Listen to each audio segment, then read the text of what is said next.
నమస్కారం. లక్ష్మి చెప్పే కథలకు స్వాగతం. వీణులతో వీక్షించటానికి సిద్ధం కండి. ప్రియ సఖులు, ఇప్పుడు మనం ప్రముఖ రచయిత శ్రీ వసుంధర గారు రచించిన పెళ్ళయ్యాక చూడు ధారావాహికం నుండి 5వ భాగం వినేద్దామండి. తన తొలి సంతానాన్ని చూడటానికి ఏ తండ్రి అయినా కుతూహలపడతాడు. అయినా మన పెద్దలు అందుకు అనుమతించరు. దానికి కొన్ని పద్ధతులు ఏర్పరిచారు. పిల్ల పుట్టిన నక్షత్రం మంచిదే అయినా 21వ రోజున శాస్త్రోక్తంగా బ్రాహ్మణులు వేదమంత్రాలు పఠిస్తూ ఉండగా నూనెలో మాత్రమే తొలి సంతానపు తొలి దర్శనం చేసుకునేందుకు అనుమతిస్తామని పెద్దలు అనబడే మావగారు టెలిగ్రామ్ అందిన 2 రోజులకి రాజారావు చేతికి అందేలా ఓ ఉత్తరం రాసి తెలియపరిచారు. రాజారావులో సగం ఉత్సాహం తగ్గిపోయింది. కోరుకున్న విధంగా పాప పుట్టింది. పాప కోసమని అతను ఎన్నో విధాల దేవుణ్ణి ప్రార్థించాడు. కానీ దేవుడు తన ప్రార్థన వింటాడని అతనికి నమ్మకం లేదు. ఎందుకంటే అతడు భగవంతుణ్ణి విశ్వసిస్తాడు, కానీ భక్తుల కోరికలు తీర్చేవాడిగా మాత్రం కాదు. అందుకే అతను అబద్ధాలాడటం వంటి కొన్ని ఇతర మార్గాలు కూడా తొక్కాడు. ఇంతకు ఫలితం ఏ దారిన నడవటం వల్ల వచ్చిందో తెలియదు, కానీ అబద్ధాలాడటం ప్రభావం చాలా వరకు ఉందని అతను విశ్వసించాడు. ఆడది అబద్ధాలాడిన పాపానికి ఫలితమని రాజారావు అభిప్రాయం కాదు. స్త్రీని పద్మంతో పోలుస్తారు కదా, పద్మం బురదలో పుట్టిందే కదా. కానీ సోయగానికి పద్మానికి మించినదేముంది? అందువలన అబద్ధాల్లో నుంచి పుట్టిన ఆడపిల్ల పద్మం వంటిది. తన పద్మాన్ని వెంటనే చూసే అవకాశం కలగనందుకు బాధపడుతూ పాప పుట్టిన 20వ రోజుకు అత్తవారిల్లు చేరాడు అతను. కానీ అతనికి మరో శుభ అశుభ మిళిత వార్త ఎదురైంది. అతని వదిన గారికి అంతకు కొద్ది రోజుల క్రితమే పురుడు రావటం వలన ఆ పురుటి శుద్ధి అయ్యే వరకు పాపను చూడటానికి రాజారావుకి వీలు పడదన్నారు. పాప మాట ఎలా ఉన్నా కనీసం భార్యనైనా చూడాలనుంది అతనికి. ఆ కోరిక మాత్రం తీరింది. బాలింతరాలుగా ఒక కొత్త సోయగంతో వసుంధర అతని కళ్ళ ముందు నిలబడింది. ఆమెలోని ఆ కొత్తదనం ఏమిటా అని ఆలోచించిన రాజారావుకి గ్రహింపయింది.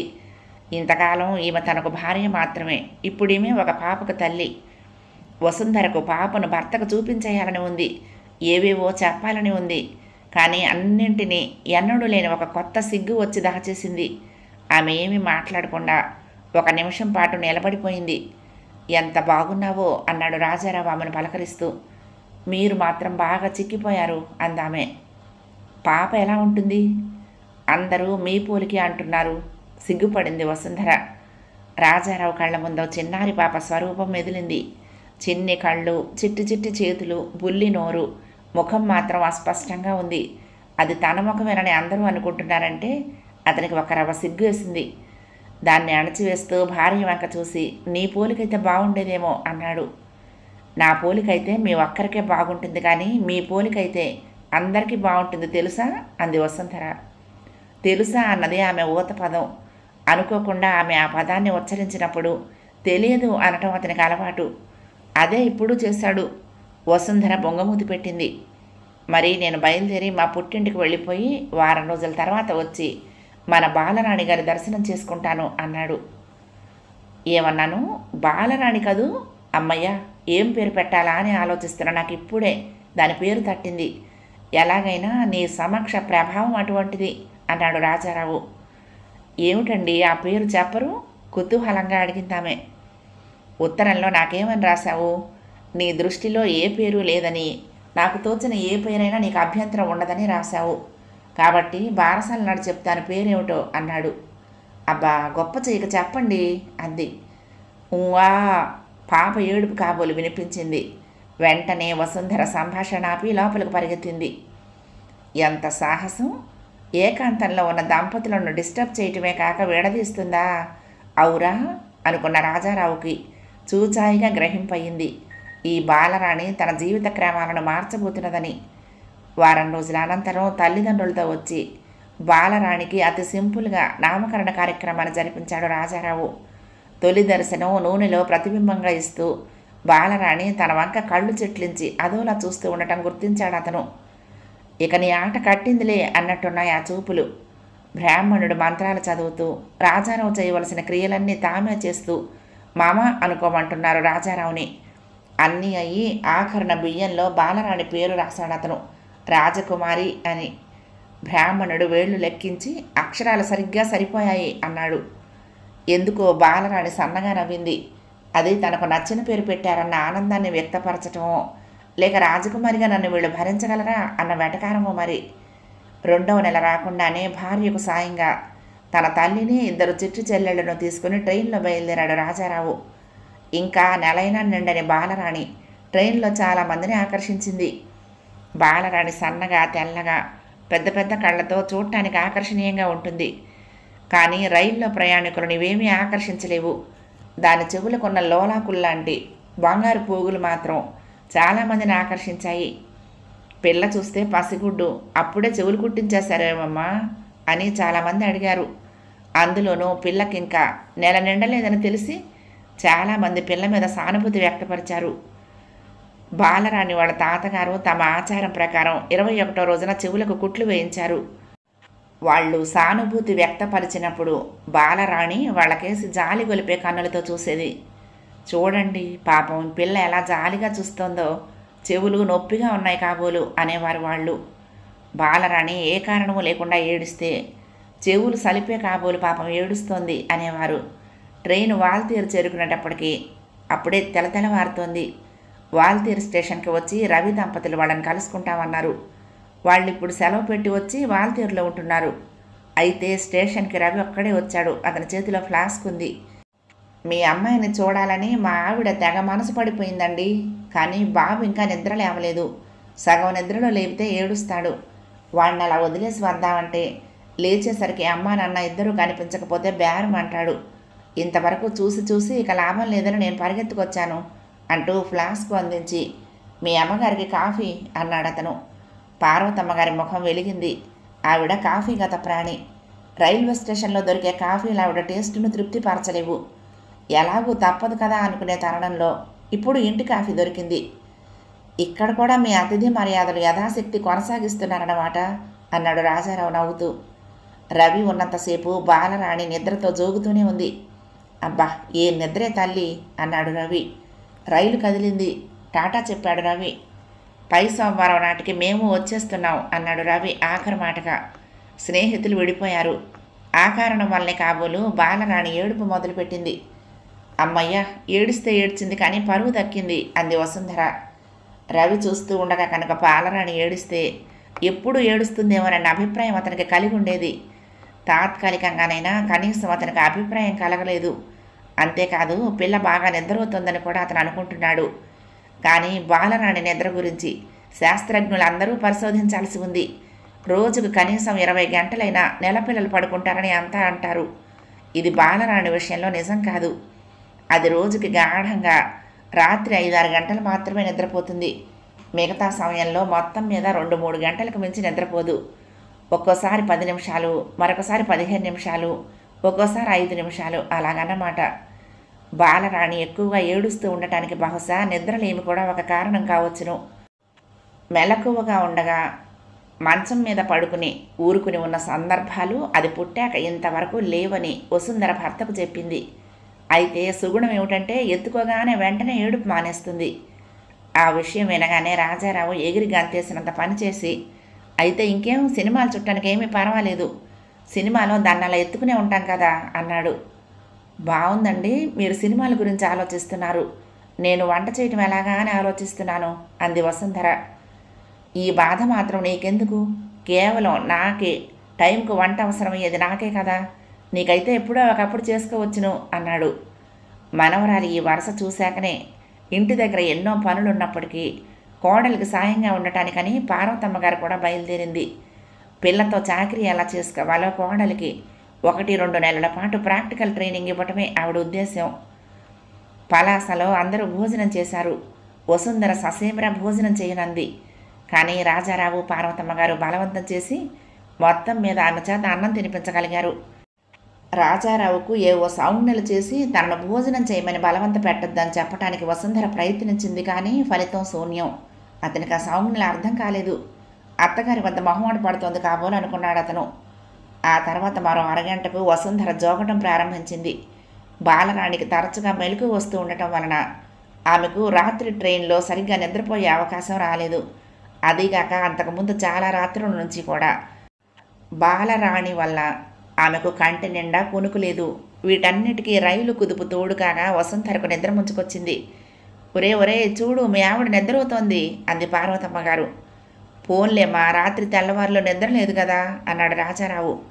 అలాగని ఊరుకుంటే ఎలారా? అసలే పచ్చి బాలింతరాలు, దానికి తోడు అన్నం కూడా తింది.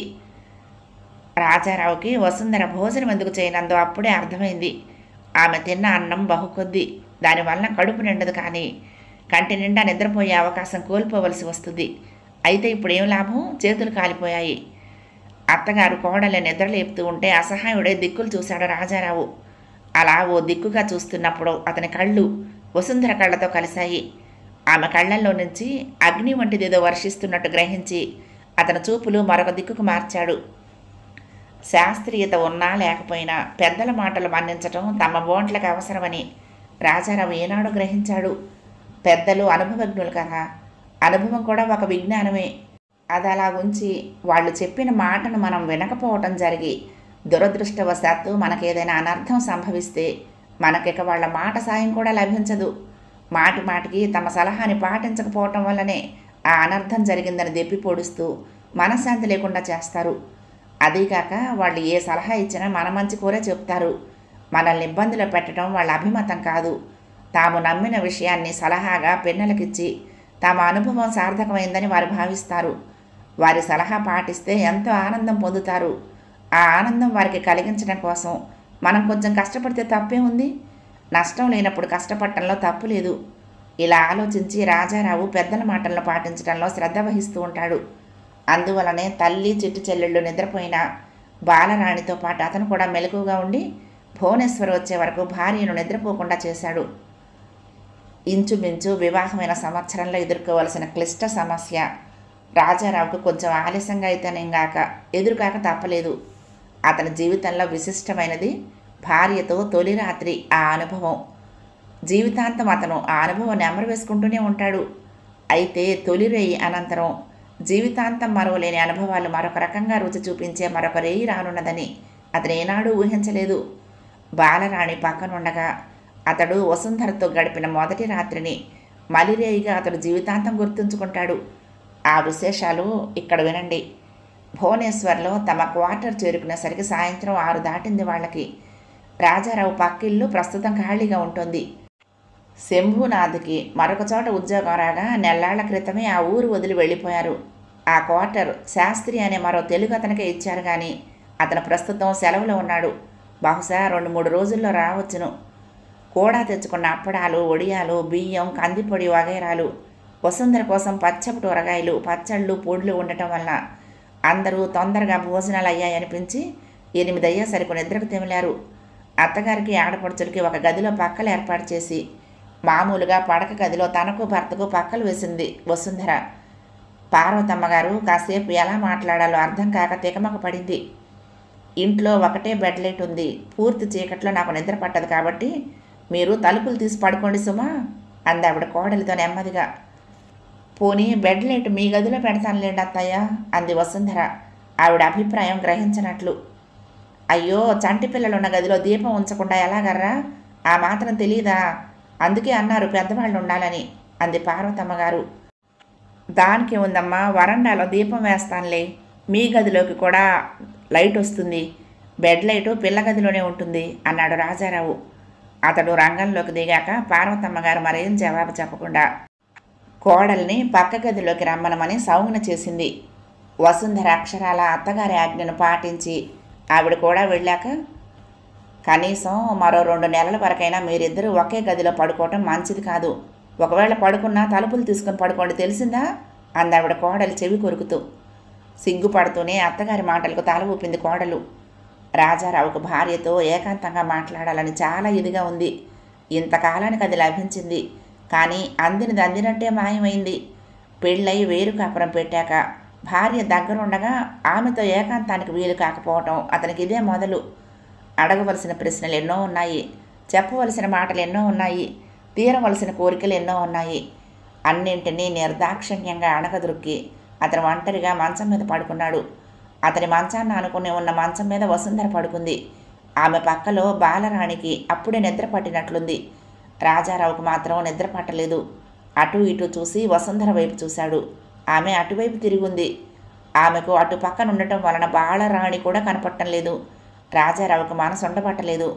అలా పడుకోవటం అతనికి ఎన్నడూ అలవాటు లేదు. అందుకే తెగించి భార్యను పిలవాలని నిర్ణయించుకున్నాడు. నోటితో పిలిస్తే తల్లి వింటుంది. అందువలన అతను నెమ్మదిగా చేయి చాపబోయాడు. ఇంకా వసుంధరను తాకకుండానే అతని దృష్టి తలుపుల వంక మళ్ళింది. అవి బార్లా తెరిచి ఉండి తన వంక చూసి అదే పనిగా నవ్వుతున్నట్లు అనిపించింది అతనికి. అతని చెయ్యి దారి మధ్యలోనే ఆగిపోయింది. అతని చూపులు కనపడుతున్న వరండానే చూస్తున్నాయి.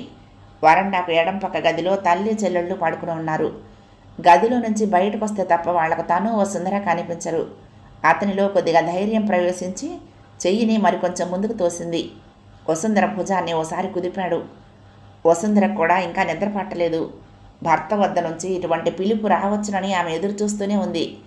అయితే అతను భుజాల్ని తాకి కుదిపేసరికి పాత అలవాటు ప్రకారం అబ్బా ఉండండి అని విసుక్కుంది. ఆ విసుక్కోవటం అనుకోకుండా కొంచెం హెచ్చు స్వరంలోనే జరగటంతో ఆమె నాలుక కరుచుకుంది. పక్క గదిలో నుంచి పార్వతమ్మ గారి దగ్గు వినిపించింది. అబ్బబ్బా కొత్త చోటు గదు, నిద్ర పట్టడం లేదు అంటూ తనలో తానే కొడుక్కి కోడలికి వినిపించేటంత అస్పష్టంగా గొణుక్కుంది ఆవిడ. ఆవిడ అస్పష్టతలో నిస్పష్టతకు కారణం తెలిసిన రాజారావుకు కలిగిన సిగ్గు అంతా ఇంత కాదు. అతనికి భార్య మీద కోపం కూడా వచ్చింది. తను సమర్థించుకోవటం కోసం అతను ఒక పిసర గట్టిగానే ఏమిటి వసు పలవరిస్తున్నావు, కాలొచ్చిందా అని అడిగాడు. నిద్రపోతున్న దానిలా వసుంధర మాట్లాడలేదు. అది అవకాశంగా తీసుకొని అతడు ఆమెకు నడుము వద్ద చెక్కిలి గింతలు పెట్టి ఏమీ ఎరగనట్లు పోయి పడుకున్నాడు. ఈసారి అతను వరండా వైపు చూడటం మానేశాడు. అటు చూస్తే వసుంధర కనపడుతోంది. అందుకని మరొక వైపుకు తిరిగాడు. ఇటు కిటికీలో నుంచి ఆహ్లాదకరంగా బయట ప్రకృతి కనపడుతోంది. కొంచెం కళ్ళు పైకి కనుక చూసేట్లయితే దశమచంద్రుడి దర్శనం కూడా అవుతుంది. ఆహా ఎన్ని కష్టాలురా తండ్రి అనుకున్నాడు రాజారావు. ఇటు చంద్రుడు అటు చంద్రవదన, ఎటు చూసినా కష్టాలేనని గ్రహించిన రాజారావు చూడటం మానేసి కళ్ళు మూసేశాడు. కానీ చిత్రంగా ఈసారి అతడికి చంద్రుడు చంద్రవదన ఇద్దరూ కనపడుతున్నారు. చేతులతో తడిమి చూశాడు అతను. కళ్ళు మూసుకునే ఉన్నాయి కానీ ఇద్దరూ కనిపిస్తున్నారు. కళ్ళు తెరిస్తేనే బాగుందని అతను కళ్ళు తెరిచాడు. గదిలో పైన పంకా తిరుగుతోంది. ఆ పంకా కంటే వేగంగా తనలో కోరికలు తిరుగుతున్నాయి. వాటిని ఎలా ఆపటం? స్విచ్ ఆఫ్ చేస్తే పంకా ఆగిపోతుంది. తనలో తిరిగే కోరికలను ఆపటానికి స్విచ్ ఎక్కడుంది? పార్వతమ్మ గారి దగ్గు మరొకసారి వినిపించింది. ఇటు తిరిగాడు. చిరాగ్గా కళ్ళు మూశాడు. ఈ రాత్రికి నాకిక నిద్ర పట్టదు అనుకున్నాడు అతను. కానీ చేసేదే ఉంది, ప్రయత్నం చేసి సాధించాలి.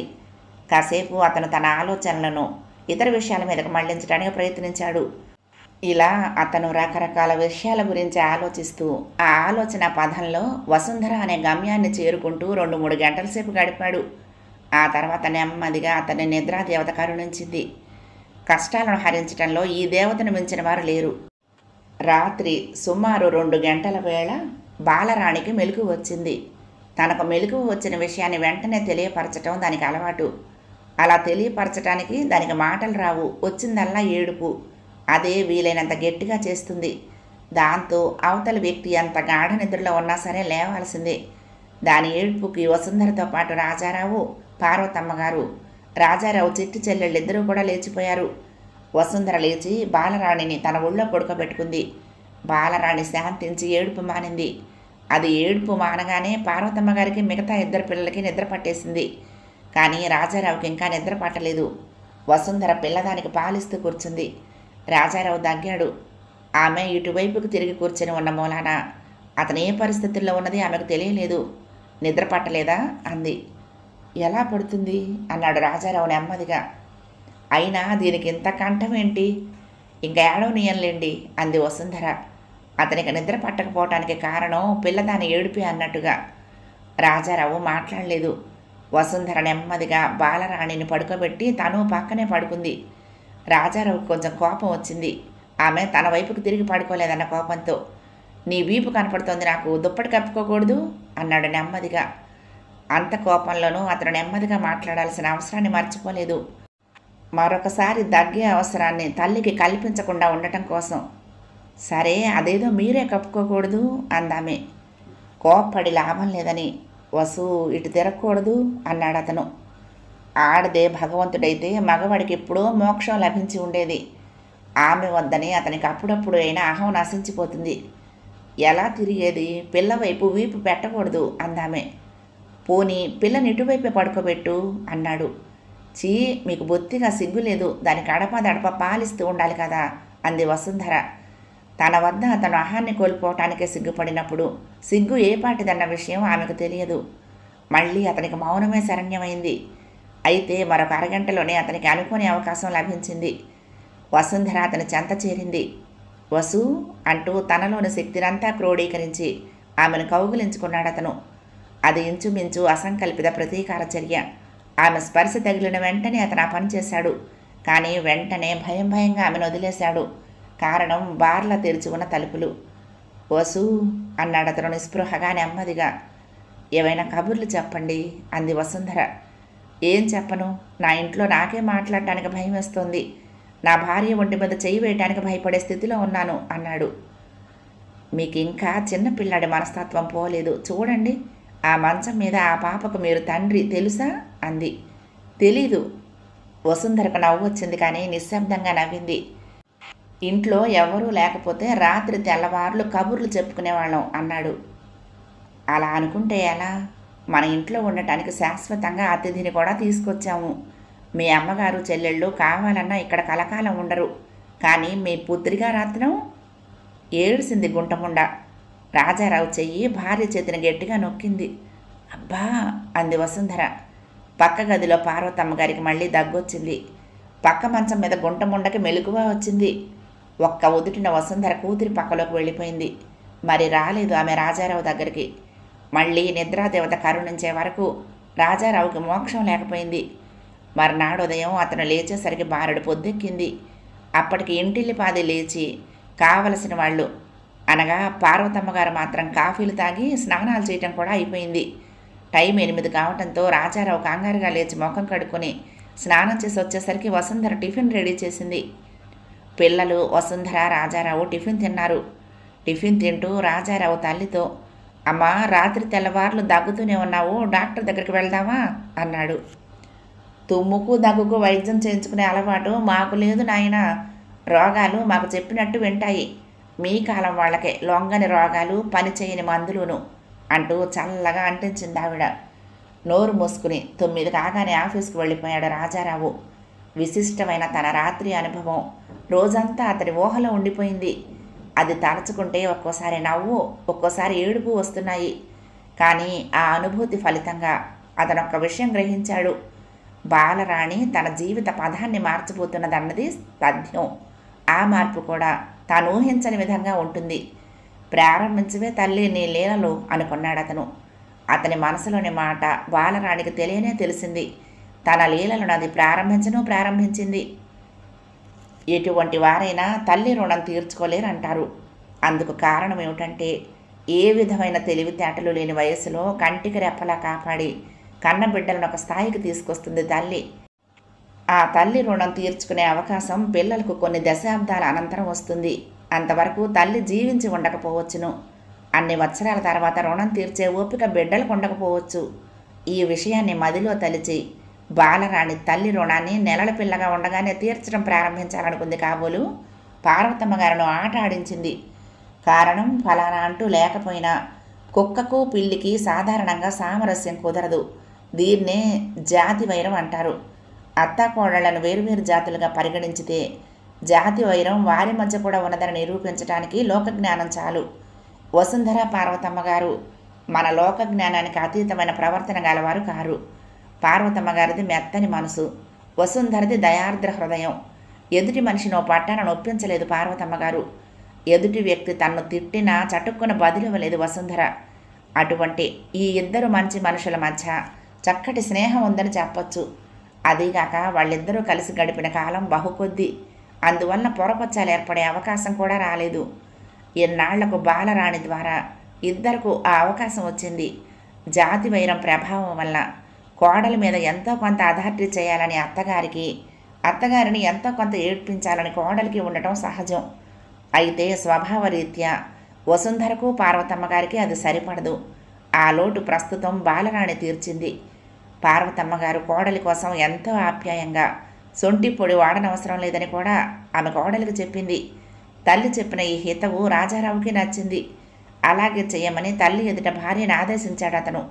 వసుంధర మారు మాట్లాడకుండా ఆజ్ఞాపాలన చేసింది. కానీ అలా 4 రోజులు గడిచేసరికి ఆమెకు భోజనం అంటే భయం పుట్టింది. మిగతా అన్ని పదార్థాలు ఆమెకు రుచిగానే ఉండేవి. కానీ వాటిని తినబోయే ముందు సొంఠి పొడి నెయ్యి కలిపిన అన్నం కనీసం 2 ముద్దలైనా తినాలి. ఆ సొంఠి అన్నం ఆమెకు సీతను చేరబోయిన రావణాసురుడికి అడ్డు వచ్చిన అగ్నిగీతల్లా కనపడేది. ఆ విషయం ఓ సాయంత్రం భర్తకు చెప్పుకుంది. అతను నవ్వి, పథ్యం చేయటం చాలా మంచిది. నువ్వు చెప్పిన ఉపమానమే తీసుకుందాము. రావణుడికి సీతకు మధ్య గీత ఉంది. నీ దృష్టిలో ఆకలి రావణుడు, గీత సొంఠి అన్నం, మిగతా భోజనం సీత. ఆకలి కొద్దీ భోంచేసే ముందు నువ్వు సొంఠి అన్నాన్ని తినాల్సి వస్తుంది. అలా కాకుండా సీతలాగే సొంఠిని వదిలి మిగతా భోజనం చేశావనుకో, అప్పుడు సీత పడ్డ బాధలన్నీ నువ్వు పడాలి అనేశాడు తేలిగ్గా. అతని ఉపన్యాసం విని వసుంధరకు ఉక్రోషం వచ్చింది. ఫలితంగా ఏం చేసిందో కానీ మర్నాడు పార్వతమ్మగారు కొడుక్కి భోజనాల దగ్గర ముందు సొంటి పొడి వడ్డించి, ఏరా కడుపు నొప్పిగా ఉంటే నాతో చెప్పకూడదు, దీంతో ఓ 2 ముద్దలు తిన్నావంటే ఎక్కడి నొప్పి అక్కడికి ఎగిరిపోతుంది అంది. రాజారావు అంతకుముందు అన్నాడు సొంటి పొడి రుచి ఎరగడు.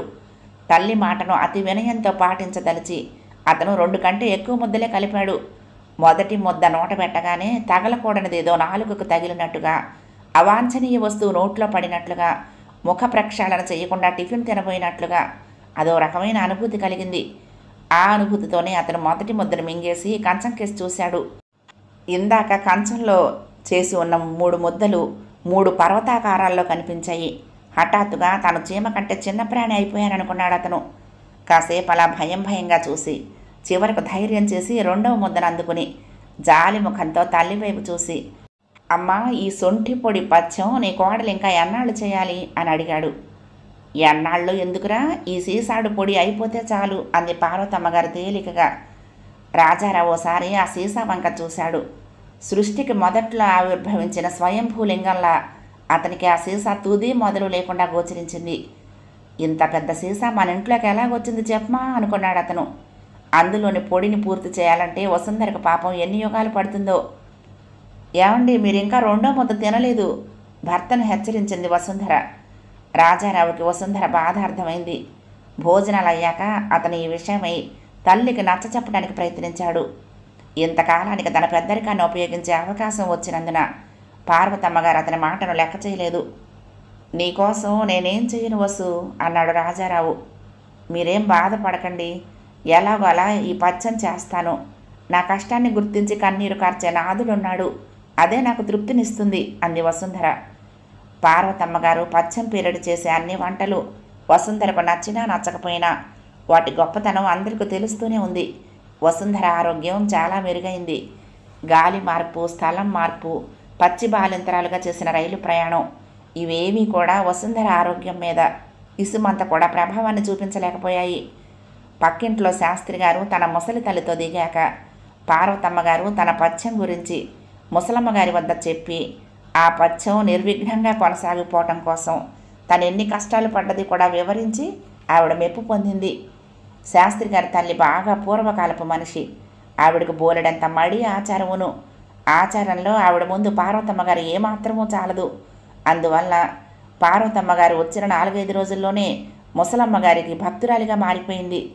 ముసలమ్మగారు పార్వతమ్మగారికి ప్రతిరోజు ఒక్క ఉపన్యాసం ఇచ్చేది. ఈ రోజుల్లో కుర్రకారును తిట్టడం ఆమె దైనందిన కర్తవ్యం. మగ పని ఆడపని అన్న తేడా లేకుండా మొగుడు పెళ్ళాలు కలిసి ఉండటం ఆమె ఏమాత్రమూ హర్షించదు. తన ఇంట్లో విధిగా ప్రతి ఒక్కరూ మడి ఆచారము పాటించాల్సిందే. తన కోడలో నెల్లాళ్లలో వస్తుందని, ఆమె పూర్తిగా తన అదుపులో ఉండే మనిషి అని ఆవిడ పార్వతమ్మగారికి చెప్పింది. ఇవన్నీ పార్వతమ్మగారి మీద అద్భుతమైన ప్రభావం చూపించడంతో ఆవిడ కోడలికి ఇవన్నీ నేర్పుతూ ఉండేది. వసుంధర దృష్టిలో ఇవన్నీ మూర్ఖపుటాచారాలు. పారిశుద్ధ్యానికి ఇవ్వవలసిన ప్రాధాన్యత ఆమె మడి ఆచారాలకు ఇవ్వదు. అత్తగారిచ్చే ఆదేశాలు ఆమెకు కొంచెం బాధాకరంగానే పరిణమించాయి.